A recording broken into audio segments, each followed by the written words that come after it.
Hi everyone.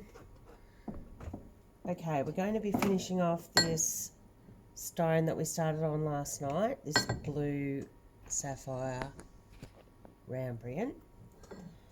Okay, so I'm going to be taking it out of the transfer jig.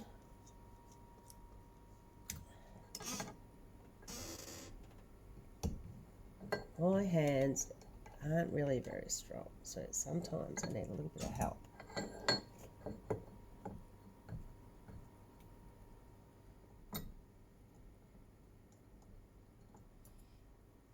Okay, so here we have the crown side and the pavilion side. I'm just going to heat up the crown side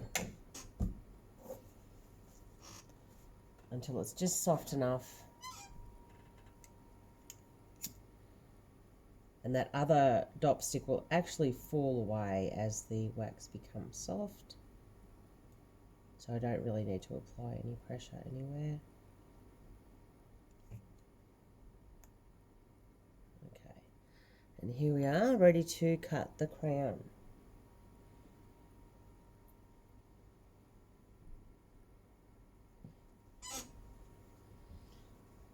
Now I'll just give that a bit of a wipe with Metho because I need to be able to see where the facets are on the pavilion, because I didn't use any sort of indicator in my transfer block, and I like to just line the facets up by eye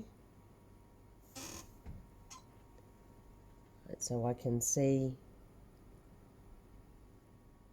where the facets are on the pavilion. You can always make a reference facet as well, just before we're finishing and before we transfer, and just touch it down on a lap and make a bit of a reference facet at 64 or 96, and that will then tell you where that facet should be on the crown if we're going to do stacked mains. So I can easily see the facets underneath, so I should be able to line that up without any problem. I'll put my cheater in the middle, back to 64,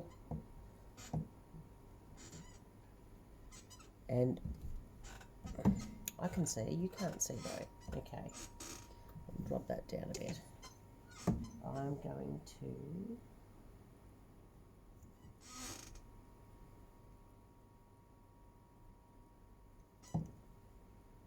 and you can tell the facets underneath if they're a main, because they'll be coming down to a little V at the girdle.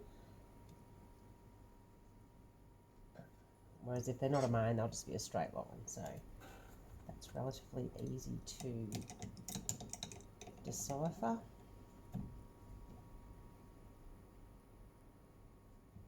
Now, because I've done it by eye, I'll be checking those facets when I start cutting. So I'm back with our magnetic 600. I'll make sure there's no real excess wax that's hiding our girdle. Okay, so we're pretty good there. And I'm going to start just faceting in the 8 mains. Okay, we'll get that running. Now I know this crown's going to be a little shallow, so I'm thinking instead of maybe 37 mains for a sapphire, we might have 35. Okay, so we'll just try that. And we can just judge it. I want a table, it's about 50% of the width of the stone. So I'm just lowering it onto the lap and start roughing in those crown mains. Make sure our water's running or we're going to get chips. Okay. Still got some little chips, that happens. So as I'm just roughing in those first 2 facets, I know it's a bit difficult for you to see exactly the facets that I'm doing now, but I'm going to do another video and show the steps with photos at every stage. I can't work out how I can't move my video and make it zoom in on those facets. Okay, but I'm going to just rough in those first couple, and I will see they will line up where these two facets meet. There's a line, and that will line up with the line where the facets meet underneath.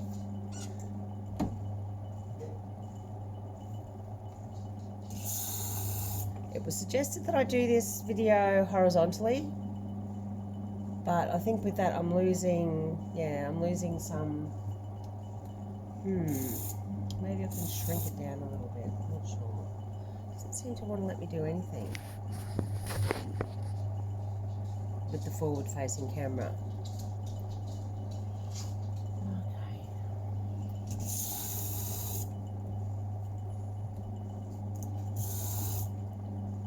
Just roughing in the 8 mains, making sure that they're lining up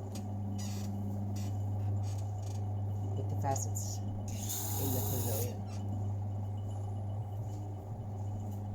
And we don't have to get them perfect at this stage. And I don't like to have my girdle too thin, so we're just leaving a fairly considerable girdle for now, because we're going to pre-polish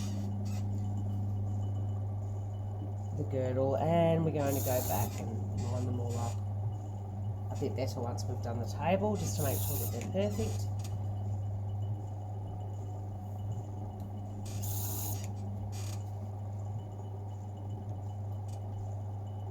Okay, so I'm just going to take off my little knife. Okay, I'll just pause that for a minute and I'll be right back.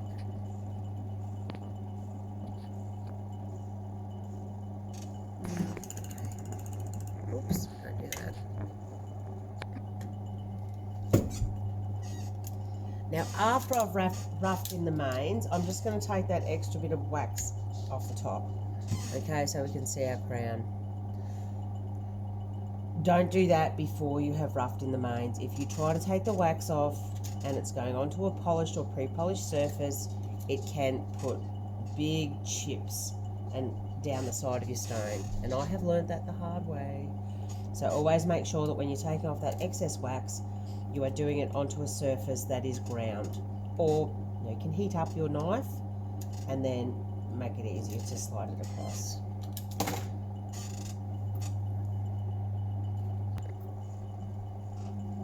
Okay, so I've just been around and made those 8 main facets roughly even, and we've got a table that's about 50-60% diameter of the stone.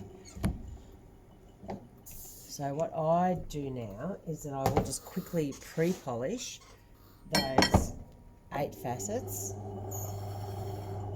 At this stage, it does not have to be exact, because after I give these a quick pre-polish, I'm going to cut my table, and I'm going to cut, pre-polish and polish my table. I know there are many cutters who will cut their table last. I guess that this is the way I was taught many years ago, and I prefer to do it rather than trying to bring down the table to meet the facets.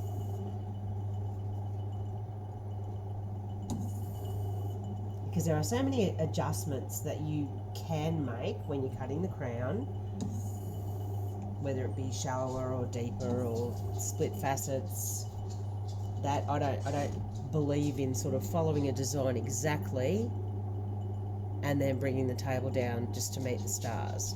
Okay, so this is my process. Everyone has a different process. So I've just roughly pre-polished them. I'm going to set up my machine now for the cutting and polishing of the table. Now I can keep pausing these videos until I get to the next step, but I do think there are some people who want to see the whole process as well. So we'll always clean our stone off. I'll set my angle at 45. Not every machine will be exactly 45. You have to test your machine out. Mine is just a tad above 45. Then I will use my table dop, 45-degree dop. I will lock that in. I also need to tighten this up. And that's on 64. Flat dop. Or I think some people have like a D dop, but it's just something to make sure that everything that your machine is flush with your lap when you're cutting the table. So we pop that in there. Little Allen key.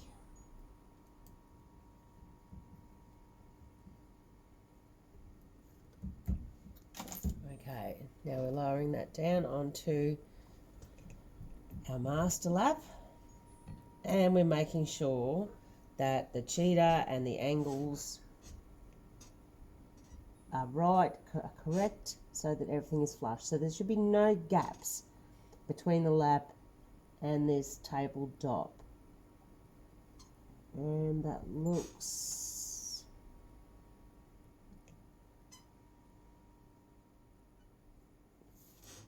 pretty good. Then we take out the table dop.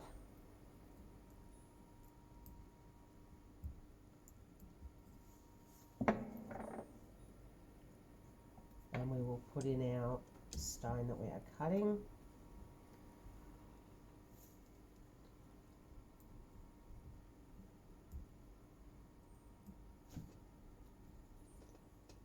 Tighten it up.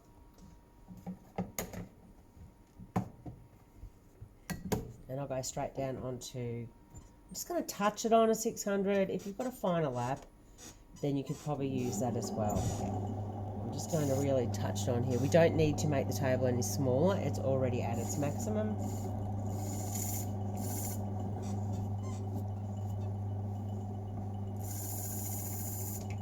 And all I am doing is making sure that I have a nice clean surface there.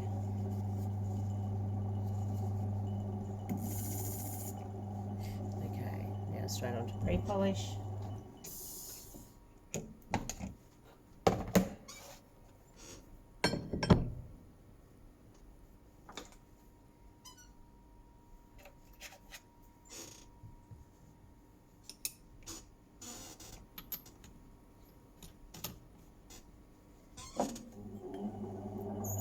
So we've got some fresh pre-polish on there. Raising it up because the lap's thicker, and then lowering it down until it's just missing. And then lowering it down until it's touching.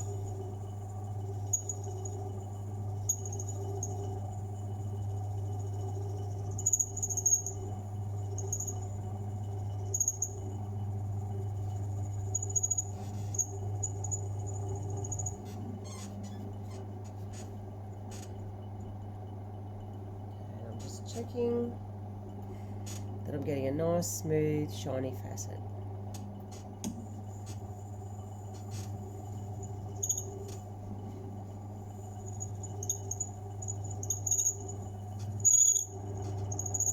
And we're getting rid of all the marks from the grind, all the scratches from the grind, and bringing it down to pre-polish level. Okay, and then we're just on to polish.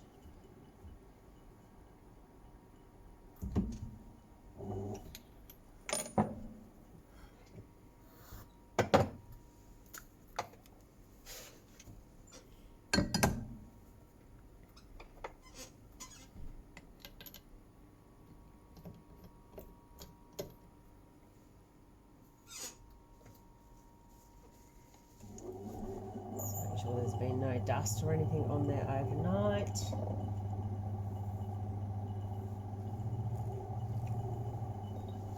Touch it up with a little bit more polish. clean the stone down. Clean the stone down with some metho, make sure there's no particles of pre-polish. And back onto the polished lap.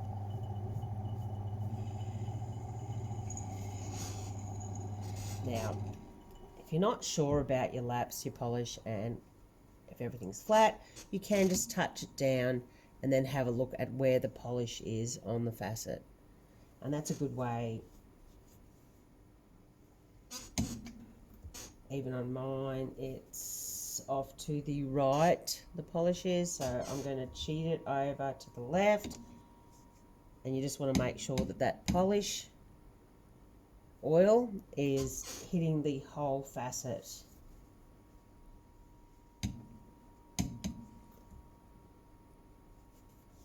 Because even in a precision machine, ideally nothing would move and everything would just be perfect, but you just might want to double check that.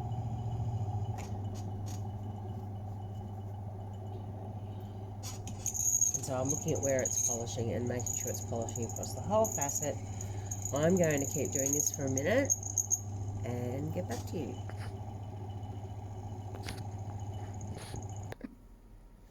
Okay, so I'm back and we've got a beautifully polished table. There's some gorgeous silk bands coming out in this stone, and I will take some photos to show you after I've polished. Okay, so now we're going to take the stone out of the tabletop. Take our polished lap off.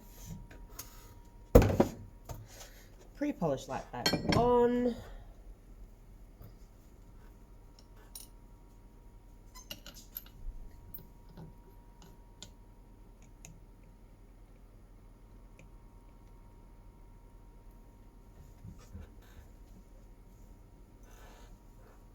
Now, I have just been asked a question about my faceting machine.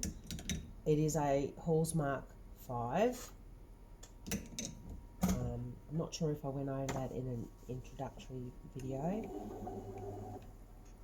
It's from the mid-80s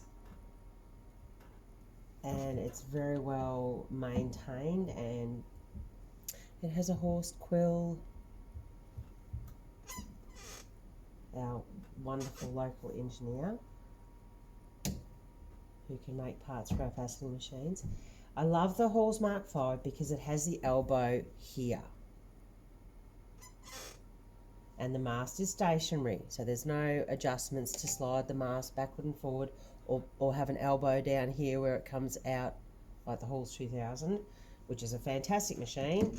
But I think just because this is the one I've been using for so many years, I love it. I think it's nice and simple, and it's quite small and compact. I have been hearing so many wonderful reviews of the VJ machines from friends that have bought them, and they're supposed to be wonderful and really good for quick cutting, quick precision cutting. And so I'm thinking that that might be my next machine. I've had this one for 23 years and I love it, and I wouldn't sell it. I would like a second machine though. Maybe I could do some teaching, do some lessons. Right, so now I'm just going to line everything back up.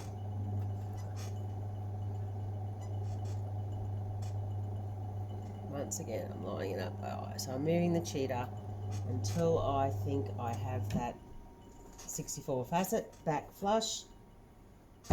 I'm going to touch it down onto my lap.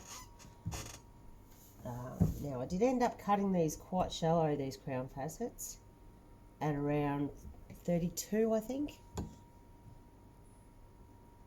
I don't like going any lower than about 30 on the crown of a sapphire. But for a dark one, a dark blue, I think that's fine. It's still in proportion with the pavilion. And I'm just touching it on the lap to see where my oil smear is, so that I adjust it by eye back to exactly where it was. Okay, and then now that we have our table completed, finished, we're going to go and just touch in all the main facets on pre-polish. We're going to cut them in on pre-polish until we get a perfect octagon. So at this stage, we are looking for a perfect octagon around the table, and that will tell us when all our main facets are evenly cut, and also there should be an even girdle around the stone.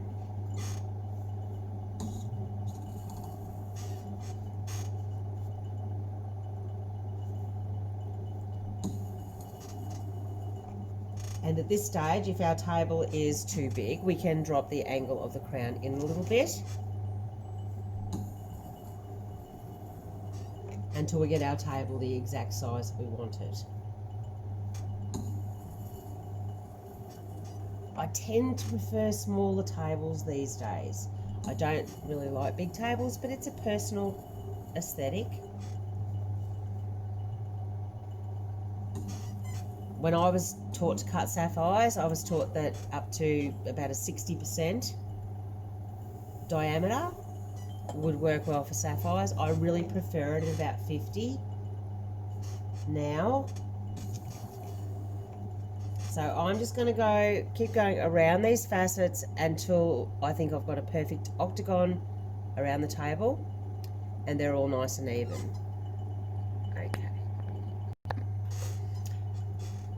Okay, I've done all the main facets of the pavilion, the 8 mains. I'm really happy with them. They're all nice and equal. I've got my table at the right size. So now I'm going to start cutting in the star facets. Okay, and I do like my stars to go a little bit deeper than in a lot of designs. So I'll just adjust that angle. So normally you would do your mains on a crown mains on a sapphire at 37 and your stars at 22. I would prefer to do them at 25, but because the crown on this one's already quite shallow, I will adjust that accordingly. So I will be doing the stars at approximately 20. I'm just going to touch them in to see what they look like.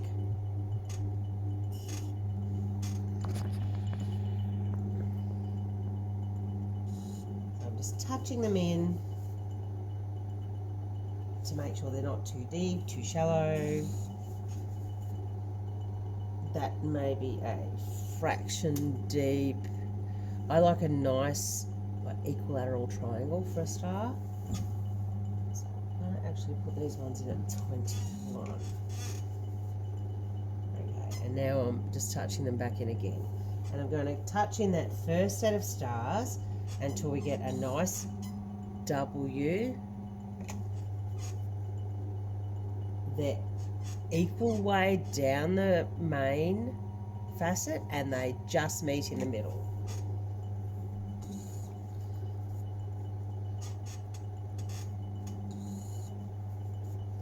So once I've got the first set done, and we go easy with stars. Star facets cut very quickly. I always cut my stars and my breaks on pre-polish unless it's a huge stone. And I don't know if you can see that, but I've just got them touching in the center. They're coming down equal depth down the main facet. They're probably about 50% of the way down the main facet, which is a little bit different to most designs. It's just the aesthetic that I like. You can have them really tiny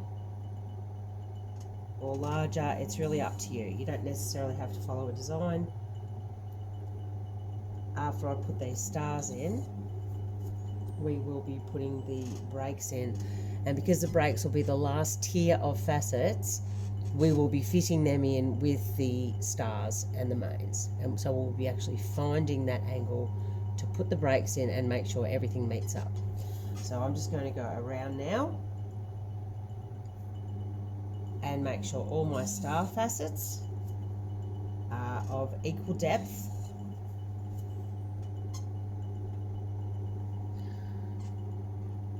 Okay, and I'll be back in a minute.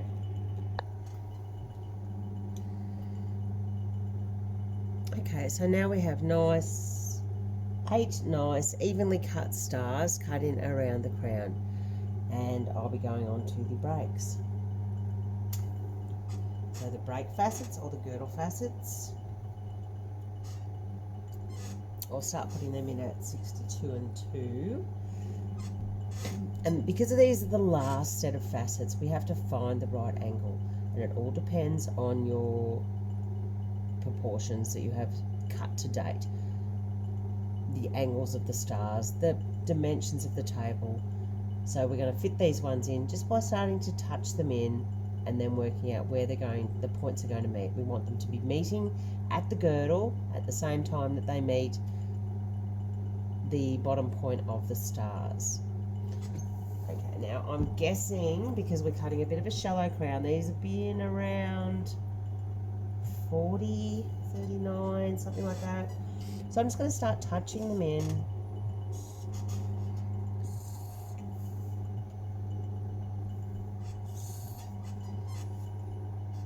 And then I can judge where they're going to be. So I'm going to need to lower that angle a little bit, because I can see they're cutting in more quickly at the girdle than they are at the stars, or to reach the stars.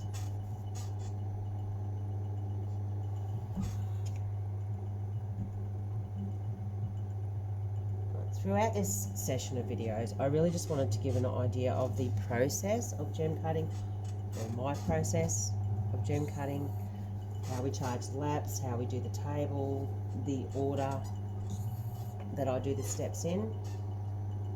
In future videos, we can talk more about how we get a perfect polish, or how we get the facets to meet, how we get more precision. It's really just taking it one step at a time and trying to make sure each step is as accurate as you can possibly get it, because any small error is going to carry through.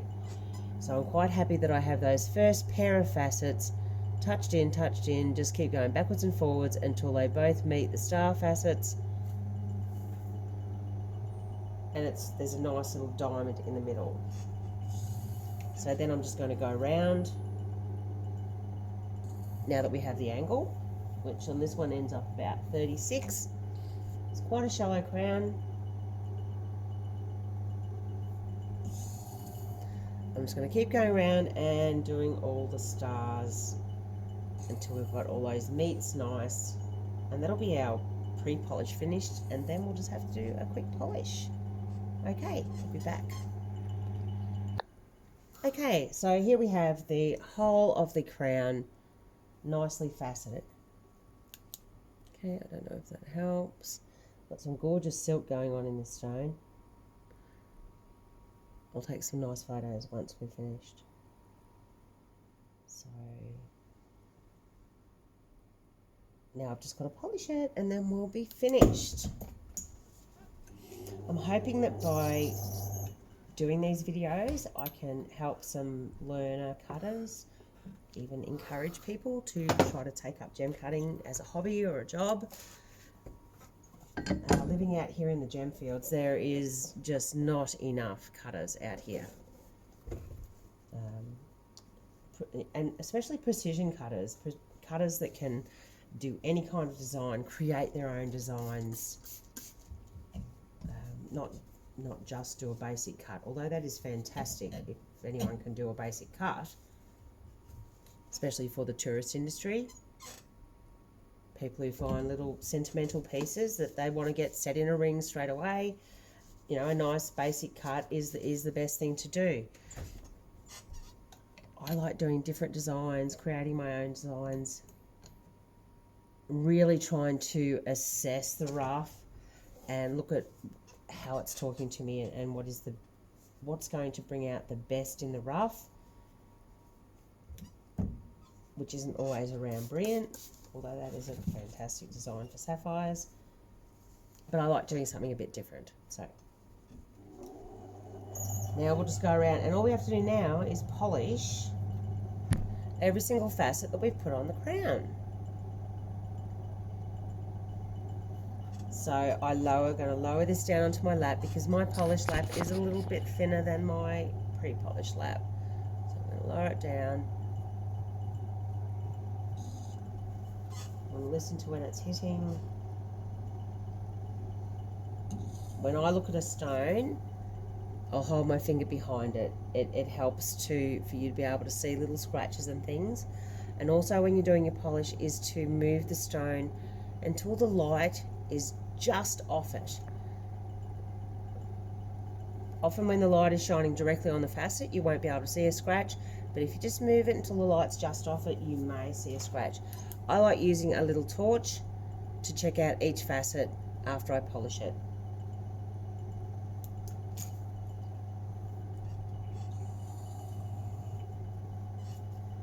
That is the easiest way for me to see if I have any little scratches or problems. So once I've got that first facet nicely polishing, we should just be able to go around to each facet.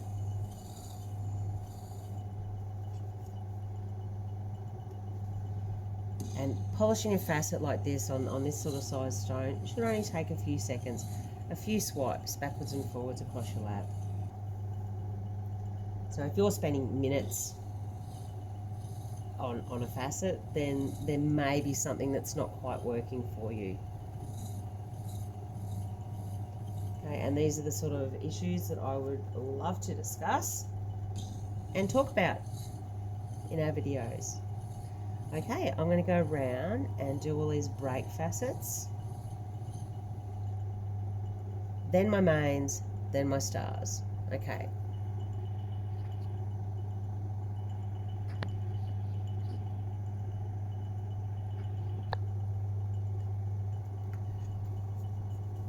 Okay, so I've got all the breaks polished, and as I've been doing the breaks, I've probably added a little bit more polish to my lap 2 or 3 times, just to keep everything nice and running smoothly. Now I'm going to polish my mains.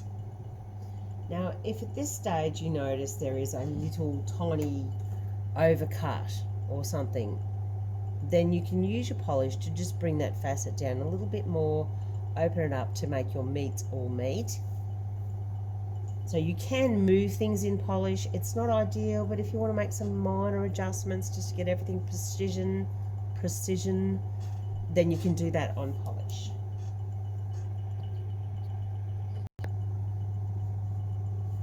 Okay, I just need to finish off polishing the stars, which should only take a minute. Now, as I'm polishing, sometimes, especially if it's a bit of a hard polish, and I do use a bit of pressure. Oh, whoops, don't do that either. I should make a video of what not to do when faceting. Don't drop your stone on your lap. So as I've been faceting and I'm thinking that the stone is getting pretty warm, I will often just touch it like to my cheek. Like you can feel it with your fingertips too, but your cheek's quite sensitive. And if it is starting to get a bit warm, I'll have a little dish of water here and I'll just drop it into the water to cool it down. That mainly happens with large facets on large stones, or ones that are just being a little bit tricky. Now I can hear where I'll just drop that stone on that lap. Hear that? I've made a little dent, a little divot in my lap. So after I've finished this one, I'm going to do a quick video on how to resurface and recharge your lap. But for now, I'll just miss that spot. So that was really quite fortuitous. that happened right at the end of the stone, because now I know what I'm going to do for my next video. I've also been asked to do a video on how to freeform a stone. I probably wouldn't do the whole, show videos of the whole faceting process, because I'm doing this now with this round brilliant. But I can certainly show how to get it set up, work out what angles, what indexes you're using. And so that will be in a video soon to come, along with some chat about heating stones, when, why, how. Should we get stones heated? I'm not a big fan of it, but occasionally I will get one heated. I'm a very big believer in cut first, heat second though. So I'm just going around checking all my facets are nice and even, and checking that my polish has no scratches. And I'm going to take this stone off the dot now. This is the exciting bit. After 23 years of faceting, I still get excited taking a stone off the dot, even if I know it's just going to be a blue. Nothing wrong with blues, but they usually turn out darker than what I hope for.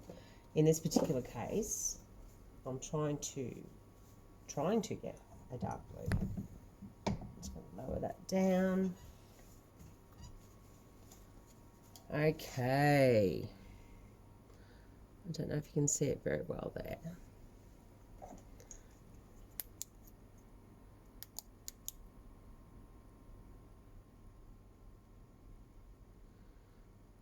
But this is one reason why I wouldn't heat a stone like this, because all that beautiful blue silk is going to give it a bit of a glow, and it gives it a lot of character. Okay, just simply heat the dot, heating up the wax, making sure it's all getting soft and the stone's going to come off easily. That's probably enough. You can use a knife, or no, I'm just using a pair of claws here. Sometimes I worry about using a knife and chipping the culet. Now, if we sort of work quickly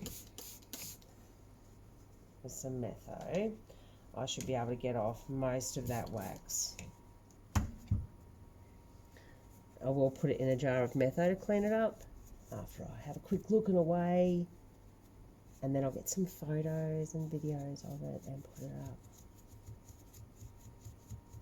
And this one, I don't think it's reached the 3+ carat mark that I was hoping for, so this one will just go up for sale in my Facebook group, which is Shamrock Gems by Cindy Kelly.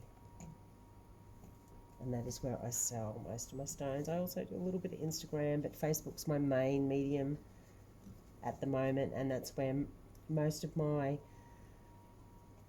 customers are, most of the people that I try to work with. Let's have a look. Nice silky blue. Okay, we have to weigh it. Oh, I left a little dish over there. Okay. Still got a bit of wax on it, so this is just a rough idea.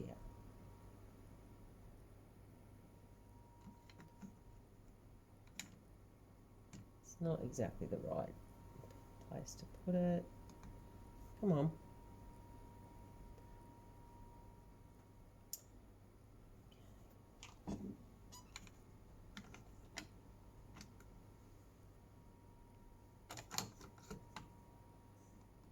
Should really have it on a flat surface. Definitely have it on a flat surface. Okay, I just want you to be able to see it. Normally I would do it down here. There we go. Okay.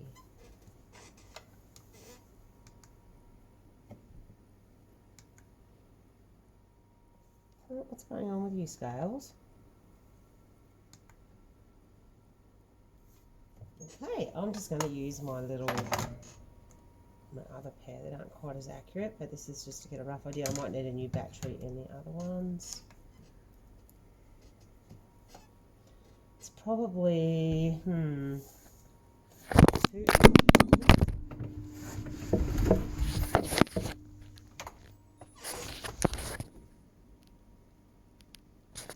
where are we? Sorry about that, dropped my phone. I reckon it's about 2.5 carats. Oh, 2.8. Well, that's not bad. It's not great, not a great recovery, but we were limited a lot by our depth. Okay, I'll get some better videos of this one later, but for now, I'm going to say goodbye and thank you for watching. Bye.